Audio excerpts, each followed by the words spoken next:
근데 지금 쉽게 말씀드리면 위기와 기회가 다 있습니다. 미국의 나스닥과 지금의 패턴은 상당히 유사합니다. 게다가 또 지금 인플레이션 압력은 2015년도와 다릅니다. 그렇죠. 거의 3, 40년 만에 나오는 엄청난 후폭풍, 이 부분에 대해서는 그냥 버틴다 보다도 좀 살짝 관리가 필요하지 않을까. 자, 일단 시장 상황 또 우리 김 대표님은 어떻게 보시는지 또 따져볼 수밖에 없죠. 네, 불안하시죠? 저는 안 불안합니다. 제가 지금 시청자분들한테 말씀드린 겁니다. 예. 전국의 천만 투자자 여러분, 불안하시죠? 라고 시작을 해야 될 것 같아서. 근데 지금 쉽게 말씀드리면 위기와 기회가 다 있습니다. 그런 쪽에서 이번에 금리 인상을 세게 할 걸 앞두고 어떤 시각을 가져야 될까라고 한번 일목요연하게 정리를 한번 해보겠습니다. 그래서 일단 지금 최근에 금리 인상과 관련된 쪽은 2015년도였습니다. 그럼 그때와 비교를 많이 할 수밖에 없는데, 근데 비교를 하기에는 좀 그때는 스케줄이 느슨했습니다. 그렇다는 얘기는 처음으로 2015년도 한 여름쯤 넘어가면서 이제 우리 금리 인상 한다라고 얘기를 했고, 그래서 처음으로 한 12월 달에 기준금리가 인상됐고요. 그 다음에 16년도에 그 다음 인상됐습니다. 그러니까 즉 금리 인상하는 속도가 처음하고 되게 늦었었죠. 네. 예, 그리고 2017년도부터 좀 가파르게 올라가서 2019년 1월까지 이어졌던 부분들인데, 근데 또 하나 중요한 게 그때 나왔던 이제 저희가 얘기하는 QT 같은 경우, 금리 인상을 처음 하고 그 다음에 2017년 10월에 시작했으니까 거의 한 2년 가까이 좀 지켜보다가 시작이 됐죠. 그래서 대차 대조표가 축소되는 것도 완만하게 진행이 됐던 측면들이 높기 때문에 이번에 2015년도와 지금을 비교하는 게 무슨 의미가 있겠느냐라고 하지만, 그때 나왔던 미국의 나스닥과 지금의 패턴은 상당히 유사합니다. 그래서 그거를 참고를 하시면서 대응하는 게 맞겠다라고 생각되고 있고요. 그때 좀 멋있죠? 이게 막 정리를 하다 보니까. 네. 아니, 이제 다 끝나고 얘기할게요. 예. 한 번에 몰아서. 예. 평가는 한 번에 총평으로. 그렇지, 네. 총평으로. 네, 이쪽이 2015년도의 나스닥의 주봉 패턴이고요. 지금이 2022년도 현재의 패턴입니다. 그래서 쉽게 말씀드리면 2015년도 7월 달이 고점이었습니다. 네. 그리고 그 다음에 금리 인상 한데 그러면서 한번 충격받았었죠. 첫 번째 저점이 한번 나옵니다. 그리고 반등 시도했다가 다시 두 번째 저점이 한번 더 나오고요. 그리고 괜찮아, 금리 인상은 어차피 앞으로 어떤 경기가 회복될 거를 얘기하는 거야 라고 하면서 다시 쭉 올라갔죠. 근데 거의 직전 고점대 부분까지 시도하다가 금리 인상을 딱 12월 달에 했습니다. 그러면 하고 나서 충격을 확 받죠. 근데 그때 나왔던 부분들이 지난 처음으로 움직였었던, 그러니까 즉 시장에서 이제 금리 인상 한대라고 했던 부분들까지 다시 내려갔다가 터치를 하고 올라가기 시작합니다. 그런 패턴을 바라보게 되면 지금도 이제 유사하게 바라보는 게 11월 달에 고점이었었죠. 네. 그리고 금리 인상 한대라는 소식 때문에 한번 강하게 밀렸습니다. 그랬다가 보통 같은 경우는 한번 쭉 하고 올라오는 요 패턴이 나와야 되는데, 요게 어떻게 보면은 전쟁 리스크, 이것 때문에 가로막혀서 세게 못 올라오고 한계를 보이다가 다시 밀리는 상황들이죠. 그렇죠. 그래서 결론적으로 보게 되면 그래서 약간 다중바닥 패턴이 한 번 더 나왔습니다. 그러면 지난 패턴과 같이 연결시켜서 봤을 때 딱 고점에서 바닥 확인할 때까지는 6개월이 걸립니다. 그리고 이번에 7월 달에, 그러니까 11월 달에서 바닥 확인한다. 그러면 약 5월 달이죠. 5월 달에 바닥 나온다. 이럴 가능성이 높고요. 그리고 또 지금 저점이 한 3번을 거쳐 만듭니다. 근데 지금은 지난번에 저점이 살짝 높았다가 다시 이 부분을 깼는데 이번에 계속 하향되고 있죠. 그래서 저점대가 이번이 3번째 저점이 더 밀릴 수도 있겠구나 라는 쪽은 생각을 좀 더 해야 될 것 같고, 왜냐하면 강도가 좀 낮았기 때문에 반대로 밀려 내려가는 여파는 더 셀 수 있다 라는 쪽에서 바라보고요. 또 하나는 지금 이 고점에서 이 저점까지 깼었을 때 나오는 요 하락폭을 보게 되면 약 한 15% 20% 정도 됩니다. 그럼 이번에 한 14,500에서 한 15% 20%까지 추가 하락 정도를 본다.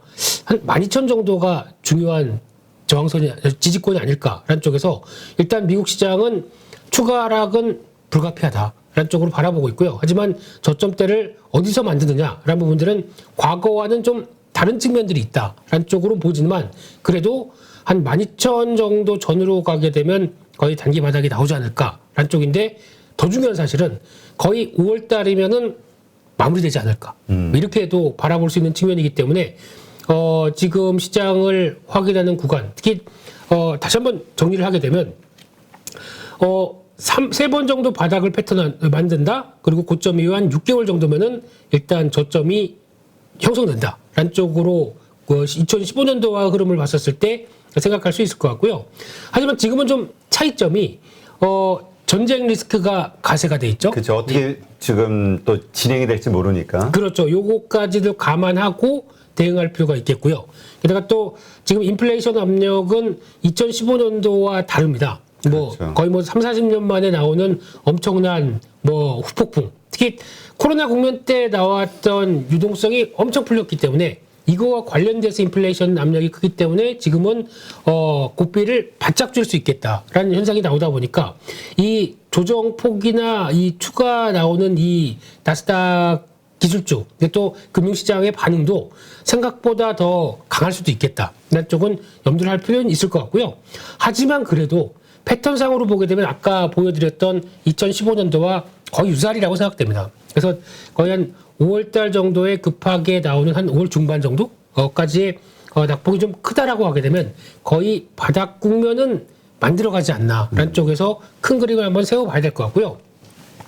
더 중요한 사실은 이때입니다. 그러니까 한번 겪고 나서 그 다음에 변화가 어떻게 나왔느냐라고 봤을 때 어떤 파고를 겪고 시장 금리 인상으로 인해서 주식시장 망가질 것처럼 얘기를 하지만 결국은 어떻게 됐죠? 바닥을 찍고 쭉 올라가서 급반등을 했다. 네, 급반등이 한번 강하게 나오는 시점이 6월달 정도는 이렇게 나올 수 있겠죠. 그리고 또 여름 때는 또 이제 그 다음에 금리 인상 또 강하게 하는 거 아니야? 이런 얘기 때문에 왔다 갔다 하는 게 이렇게 나올 수는 있습니다. 하지만 이게 또 어느 정도 확인되고 다음 국면을 생각한다라고 하게 되면 그래 금리 인상 하는 거 이제 누구도 모르는 거 아니잖아 라는 쪽으로 나올 때는 패턴들이 이렇게 쭉 맞아서 갈 수가 있다는 얘기겠죠. 그러면 결론은 이때 잘 잡은 매수자는 오히려 하반기 회피하다 이렇게 나올 수도 있지 않을까요? 그래서 지금은 근데 그런 걸 생각할 때 그러면 아예 모르겠어 나 그냥 버틸래. 그래서 들고 있는 거 가지고. 그렇죠. 근데 이 폭이 계산이 안 됩니다. 어떤 압박이 나올지 어떤 또 하락폭이 나올지 아직 잘 모르기 때문에 이 부분에 대해서는 그냥 버틴다 보다도 좀 살짝 관리가 필요하지 않을까라는 쪽에 대해서 무게를 두셨으면 좋겠고요. 근데 잘 또 버티면 그 다음 변화는 괜찮을 수 있는데 이 진폭에 대해서 10,000원에 있던 주가가 한 7, 8천 원대에서 조정받고 그냥 쭉 올라가면 모르겠는데 4,000원, 5,000원대까지 조정받고 올라간다. 이거 사람이 미치거든요. 네, 거기다가 잘못하게 되면 각종 뉴스 도배됩니다. 무슨 시장 망할 것처럼. 그러면 만 원에 갖고 있던 내가 잘못하게 되면 5,000원, 6,000원대 팔아버립니다. 그렇죠. 도저히 못 버티고요. 그렇게 됐을 때는 또 다시 올라가는 거 보고 거의 또 땅을 치게 되겠죠. 그렇지. 네. 그러니까 지금 우리 분들이 네. 파이로 모니터 가족분들이 이제 앞으로 정말 멘탈을 정말 중요하게 생각해야 되는 지점이 되지 않을까 싶어요. 미리 그렇습니다. 말씀하신 대로 좀 비중을 줄였다가 네. 조금 더 떨어진 가격에서 비중을 늘리는 전략도 좋을 수 있고 아니면 버티든 네. 뭐가 됐든 이 멘탈이 관리가 돼야 되는데 네. 근데 사람이 가장 무너질 때가 처음에는 견디는데 그렇습니다. 대부분 이렇게 보면 네. 다시 떨어졌다 반등했다가 다시 떨어지면 여기서 멘탈이 무너지더라고요. 그게 시장 같습니다. 보니까 네. 지난번에도 보면은 보통 저점을 3번 찍지 않습니까? 그렇죠. 첫 번째는 견딥니다. 두 번째는 이것 봐라 하다가 다시 올라가게 되면 와 잘 버텼어 라고 생각하는데 세 번째만요 다시 흔들린다. 기법 이러면서 딱 나올 가능성이 높겠죠. 그래서 어떻게 보면 지금 단계가 그럴 수는 있는데 폭이 워낙 크다 보니까 이거를 관리하시는 게 또 하나의 가장 큰 숙제고 그를 위해서는 저희 8.15 모니터기 또 할까요? 예. 네, 하세요. 8.15 레알톡이. 네, 이제 그럴 줄 알았어. 저것도 잘려. 이제 많은 회의 한번 해하시고. 네, 한번 같이 의논을 해보시죠. 예. 토요일 날 또 새로 찾아뵙겠습니다. 감사합니다. 예. 끝난 거 아니죠? 예. 네. 졸지 마시고. 예. 그래도 제가 처음에 들어가서 네. 잠깐 좀 이렇게 말씀 좀 나누다가 예. 그 다음에 이제 나왔는데 요거 봐라 이러시면서 들어올 때가 됐는데 안 들어오시네. 네, 그랬지.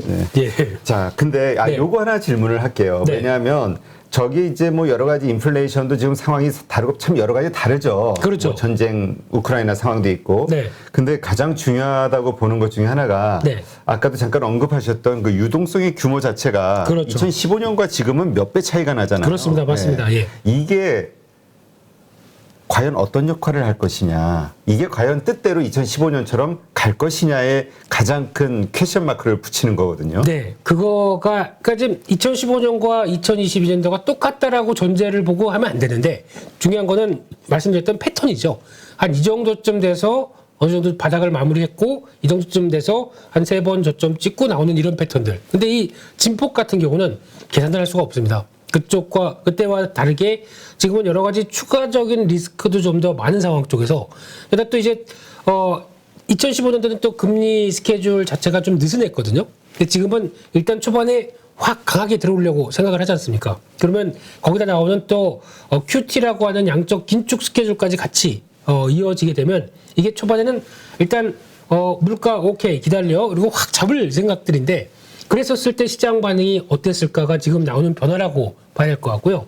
네, 여기서 이제 또 이번 주부터도 이제 많은 기업들 데이터도 나오고 또 월말 올초 이런 지표들도 나오겠지만 가장 중요한 거는 기업들이 이런 무지막지한 인플레이션에 대해서 견디느냐라고 하는 부분들이 이제 확인이 될 겁니다. 거기에서 따라서도 이제 진폭이 또 바뀔 수가 있고요. 게다가 또 지표들 나오는데 각종 지표들이 또 제조업 지표나 또 서비스업 지표 같은 경우도 이런 무지막지한 인플레이션 하에서 어느 정도 선방했느냐라는 쪽도 이번에 체크해야 될 또 3월달 지표고 4월달로 넘어가는 지표들의 흐름들이기 때문에 거의 직격탄으로 나올 거거든요. 그거에 따라서 시장 반응도 다르기 때문에 이번 주는 거의 고난의 행군. 네, 그리고 또 변동성의 확대를 가장 또 키울 수 있는 한 주기 때문에 제가 다른 거 다 빼고 이렇게 멋지게 자료를 네. 셀프 뭐라 그러지? 하여튼 셀프업 예. 네. 근데 네. 지금 이제 이러한 상황 네. 그렇다면 이제 조정은 분명히 있을 것이라고 생각. 그 폭은 알 수 없으나 네. 예, 조정이 있을 것이라고 생각될 때 투자 전략 네. 지금 잘 준비하셨는데 네. 빨간색이네요. 그렇죠. 어떻게 해야 될지 한번 점검을 해봐 주시죠. 네, 오늘 핵심이 이거죠. 앞으로 이렇게 될 가능성이 높은데 그게 뭐 폭을 계산 못하면 왜 갖고 나왔어? 이렇게 할 수도 있는데 폭을 계산해서 또 맞춥니까? 잘 못 맞춥니다. 그것도. 그렇죠. 네, 그냥 그 저점대 되게 되면은 거의 신경이 날카로워져 가지고 시장들이 다 신경질적으로 반응을 해요. 네, 그래서 그럴 때 이 정도는 한 뭐 15% 조정 나올 거야 생각했어도 15%가 아니라 장중 저점은 뭐 20% 이상도 확 그렇죠. 밀렸다가 돌아갈 수도 있기 때문에 이런 것도 좀 날카로운 지점이다라는 거를 염두를 해주시고 도인분이나 임산부는 또 시장을 대하는데 이번에 좀 조심하셔야 될 것 같고요. 그러니까 침략하지 않기 위해서 어떻게 내가 이번 주를 잘 대응할 것인가라고 하게 되면 투자 전략 첫 번째가 갖고 계신 종목들을 한번 점검을 해보시는 게 좋을 것 같습니다. 그렇다는 얘기는 지금 이 시점에서 내가 이 종목을 보유해야 되는 이유 딱 3가지 적을 수 있다라고 생각하시게 되면 보유하셔도 됩니다. 근데 이거 아니 그냥 증권방송 보고 산 건데 뭐 아니면 누가 좋다고 그래서 산 건데 아니면 이 회사에 대해서 내가 실적 흐름들 한 3년 동안 꾸준히 추적했던 게 데이터가 머릿속에 어느 정도 있지 않다라고 하게 되면 정리하시는 게 낫습니다. 차라리 그런 확고한 마인드로 그러니까 사야겠다라고 생각하는 마인드와 지금 보유하겠다는 마인드가 연결되지 않는 이상은 흔들릴 가능성이 상당히 높겠죠. 그래서 이런 조정 때 버텨도 돼 말어라고 하는 판단을 이번에 좀 가져가셔야 될 것 같고요. 이게 만약에 아닌 것 같은데 생각하게 되면은 적어도 30%나 50%는 덜어내고 비중을 좀 줄여놓자. 예, 덜어내고 왜 그렇게 말씀드리냐면은 지난주에도 거의 비슷한 얘기 또 드리는 것 같지만 저는 트레이더로서 현금이 제일 중요합니다. 예, 내일 당장 무슨 일이 일어날지 모르고 또 지난주부터도 약간 강조를 드린 게 시장이 좀 흔들거릴 수 있다. 특히 미국 시장은 흔들거릴 수 있다라고 말씀드렸던 부분들이 이렇게 나와서 그러면 위축됐었을 때 또 대응을 해야 되겠죠. 또 저점 매수를 잘했을 때 한 1, 2주 지나서 주가가 확 올라갔을 때 느끼는 이 짜릿함. 네, 스프라! 이거 아닙니다. 예, 이거 PPL 아닙니다. 네. 네. 이런 것도 같이 느껴볼 수 있는 변동성도 나올 수 있거든요. 그렇기 때문에 지금은 현금을 어느 정도 확보를 해서 중요한 건 첫 번째, 기존에 내가 팔았던 종목들을 다시 더 싸게 살 수 있을 것인가. 그렇죠. 네. 그래서 뭐 팔고 다시 한 15% 정도 더 싸게 산다, 10% 정도 싸게 산다라고 하게 되면 그것도 더 비중을 늘리는 쪽이거든요. 그렇기 때문에 그럴 수 있는 전략이 첫 번째고요. 또 두 번째는 이번에 와, 참 잘 간다. 시장은 이렇게 재미없는데 저런 뭐 계속 투자문하는 종목들이 있네라고 하게 되면 그거 사야죠. 이번 조정 때. 그래서 그런 포트폴리오를 바꾸는 역할 쪽으로도 잘 이용을 할 수 있습니다. 그래서 두 가지를 위해서는 현금은 챙겨놔서 일단 시장의 변동성을 이기자. 그러니까 지금 주식 계좌 딱 치면은 현금 2,780원 뭐 이렇게 남아 있고 나머지 다 주식이고 이런 분들이 가장 일단 지금 8시부터 9시까지 생각해 하셔야 될 먼저 전략이 아닌가 생각되고 있고요. 그랬을 때 시장 주도 섹터가 뭐냐라고 보게 되면 저도 조정 나오면 사고 싶은 섹터들입니다. 다 아시는 것처럼 반도체 기판, 그죠? PCB 쪽에 심내천, 심대코, 내천이 아니죠. 심택, 대덕전자, 코리아 서킷. 네, 심대코 시리즈는 밀리면 사고 싶었다라고 할 수 있는 이런 쪽인데 이번에 어느 정도 가격이 조정이 나온다. 사야겠죠. 또 마찬가지로 IT 부품주, 대표적으로 LG노텍도 될 것 같고요. 대장주니까. 네, 그리고 또, 전자담배로 성장했던 대표적인 이텍 시리즈, 이텍 형제들 있죠. EM텍, 이렌텍, 이런 회사들. 이런 쪽도 한번 들어오면 사볼만 하겠죠. 게다가 또. 조정받았을 때. 그렇죠. 지금 기존의 주도주 역할을 했으니까 주도주가 그렇다고 실적 바탕이 돼서 끌었던 주도주기 때문에 밀린다고 하게 되면 또 빠르게 올라오겠죠. 그래서 또 하나 지금 강관주, 조선주 이런 쪽은 지금 시장에서 약간 위축이 됐다고 하더라도 지금 시장이 위축이 됐는데 성장주 쪽엔 위축이 돼도 지금 경기민감주나 상대적으로 싼 종목들은 계속 관심이 높아지는 시점인데 어느 정도 올해도 성과를 낸다라고 하게 되면 이것도 밀리게 되면 기회가 되겠죠. 또 마찬가지로 영원한 또 2차전지 소재주 이런 것도 기회를 삼아서 대응하는 게 맞지 않나라고 보게 되면 일단 오히려 매수 기회를 삼을 섹터는 분명히 있습니다. 그러니까 네. 보니까 특징이 네. 지금 잘 올라왔던 주식이네. 강한 주식들. 그렇죠. 강한 주식인데 못 샀습니다. 그러면 강하긴 강했는데 언젠간 사야지라고 하게 되면 이번이 언젠가가 될 수 있겠죠. 네, 그런 쪽도 보셨으면 좋겠고요. 제 개인적으로는 이번에 뭐 폭이 얼만큼 또 무너졌다가 다시 회복하느냐가 중요한데 이번에 회복할 때는 대형주도 좀 갈 것 같습니다. 대형주. 네. 지난번에도 대형주 얘기하셨는데. 네. 대형주는 첫째 자동차 갈 것 같고요. 둘째 반도체 갈 것 같습니다. 그런 면에서 지금 네. 기아 흐름 좋잖아요. 네, 그러니까 지금은 버티는 듯하다가 시장 또 리스크 때문에 또 우르르 무너질 수 있거든요. 그런 때는 기회를 삼는 게 좋을 텐데, 그러니까 대형주 쪽에서는 예전에 저희가 했던 자동차 반도체는 다시 이제 하반기를 보면서 또 이게 그 공급 이슈가 회복되기 시작하게 되면 언제든지 반응할 수 있는 대표적인 섹터들이거든요. 그렇죠. 네. 이것 때문에 반도체도 좀 고생했었고 자동차도 고생했었다고 하게 되면 이제 뭐 물가가 꺾이면서 공급난 이슈도 같이 맞물려서 해소되기 시작하게 되면 변화가 나올 수 있겠죠. 네. 근데 제가 보기엔 이제 그런 대형주도 좋겠지만 대형주가 움직인다. 그러면 저희가 해야 될 일은 트레이더로서 초과 수익률을 노린다. 그러면 소부장이죠. 자동차는 부품주, 특히 전장 관련된 부품주. 그리고 또 반도체는 지금도 선전했던 대표적인 종목들 몇 개 있지 않습니까? 뭐 원익QNC나 ISC, 뭐 테크윙 이런 것들처럼 그쪽 기조에 맞춰가는 소부장들, 또 DDR5 관련된 쪽들. 그러니까 결국 대형주가 갈 거라고 생각은 하지만 그 대형주보다 그 밑에 단의 중소 형주들이 네. 소부장들이 더 갈 것이다, 더 많이 오를 것이다. 그 자리를 잡아주면 얘네들은 탄력은 더 붙습니다. 그래서 그렇게 바라보되 이렇게 말씀드리면 너무 희망회로만 돌아가는 것 같아서 일단 지금 잘 견뎌야 됩니다. 그렇죠. 그게 첫 번째 숙제입니다. 그래서 그거를 얼만큼 잘 견디고 내가 얼만큼 현금 비중을 잘 확보해서 이걸로 대응하느냐가 중요하기 때문에 아마 파란만장한 한두 주가 된다고 하더라도 일을 잘하자. 네, JAL 잘입니다. 예. 알겠습니다. 네. 지금 이런 고민들이 아마 현실적일 거예요. 단단님. 네. 오늘 아침이 어떻게 보면 개파락했을 때 이게 바닥일 수도 있는데 오늘 아침에 팔아야 될까? 이런 고민을 하는 거예요. 아주 미세적인 부분만 보게 되면 제가 보기에는 지난주 금요일 날 외국인들이 선물을 13,000개 가까이 매도하면서 다시 한번 확 눌렀습니다.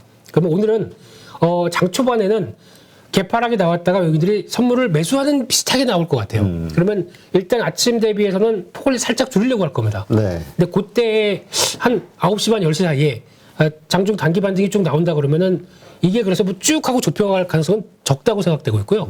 그 정도 나오게 되면은 좀 살짝 고를 때에서 필요한 종목들 좀 정리를 하셨다가 다음 오후장을 보시는 게 어떨까 생각되고 있고요. 외국인들은 그렇다고 해서 와 오늘 외국인들 선물 매수 이게 아닙니다. 고점에서 쭉쭉쭉 내려오면서 매도 매수를 반복했기 때문에 외국인들은 수익 나고 파는 겁니다 지금. 그렇죠. 네, 해피하게 파는 거니까 지금 당장 뭐 매수를 해도 되고 아니면 미국 시장 봐서 그 다음 날 매수해도 되고, 그러니까 매수가 아니라 청산인 거죠. 매도했던 거 청산. 그러니까 선물 가지고 지금 그냥 차익 계속 내는 거, 그 수익을 내고 있는 거로 봐야 되는 거잖아요. 움직이면서. 저희가 표현하기에는 계단 에스컬레이터라고 합니다. 계단식으로 이렇게 쭉 내려오면서 거기서 볼 거 다 보고 구경하면서 계단 1층까지 딱 왔더니 돈이 만큼 벌려 있네. 이런 구조로 외국인들 매도하는 겁니다. 선물은. 네. 저기 아까 이제 철강주, 강관주 말씀하셨는데 네. 화인베스틸 요거 네. 한번 어떻게 상황을 보시는지 간단하게 좀 정리해 주시죠. 이것도 지금 제가 관심은 있었는데 지금 매매가 우리 이거 괜찮은 걸로 예, 얘기했었죠. 말씀드렸습니다. 이때부터 지금 안 좋아진, 그러니까 지금 최근에 관심이 높다가 딱 보니까 수급이 안 좋아집니다. 지금 대표적으로 지금 외국인 쪽에서 매도 계속 나오고 있고요. 기관도 최근에 안 받아줍니다. 이런 현상이 나오다 보니까 묵직해 있는데, 그렇다고 하더라도 뭐 기업의 내용들 바뀐 건 아니지만 약간 위치가 상당히 약간 어정쩡하거든요. 그렇죠. 네, 그래서 지금은 혹시나 보유하고 계신 분들이라고 하게 되면 추가로 지금 다시 지지권 테스트 나올 수 있습니다. 그렇기 때문에 죄송하지만 한 30%에서 반 정도는 정리하셨다가 다시 테스트 확인될 때 추가로 대응하시는 게 맞지 않나 라는 생각이기 때문에, 그렇다고 회사가 나쁜 건 아니지만 지금 시기적으로 변화나 수급이나 조금 부진하기 때문에 이걸 또 방어하는 전략도 같이 필요할 것 같거든요. 그래서 그렇게 대응하시는 게 괜찮지 않나. 죄송합니다. 네. 네, 이거 저 우리 트레이딩 전략이니까. 네네. 네. 알겠습니다. 누구나 1시간 안에 200개 종목에서 좋은 종목을 고를 수 있는 그런 능력을 배양할 수 있도록 제가 도와드리려고 그렇게 하고 있습니다.